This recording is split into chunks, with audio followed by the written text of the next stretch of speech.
кылабыздагы Сейтек спорт комплексине бурмакчы. Дал ушул албетте оюну ийгиликтүү болгон жок, ошондуктан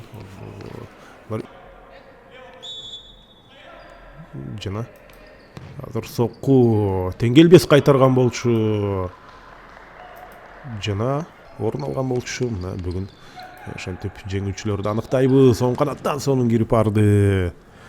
Азыр каршы чабуул 1-4. Ой, карап көрсөңүздөр, гол! Ошол замат мүмкүнчүлүктү колдонуп кетишти.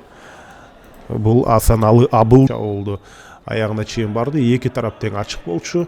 Бирок соккуну өзү узатты. Сол тарапта Бактияр түз эфирде көрсөтөбүз. Арал качан ойнойт деп сураган экен. Азыр мен демек сиздерге ошол командалар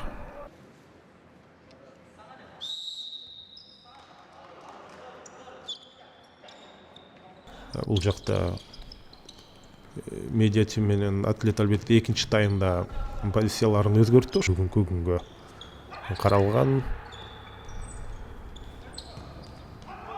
жана дагы бир чабуул голго айланды. Азат Муратбеков 3-кө айланып отурат. Мына карасаңыздар, Азат Муратбеков коргоочудан ушунун чыныгы жана тирөөчү оюнчу сыяктуу коргоочудан жана ашкырык жаңырды.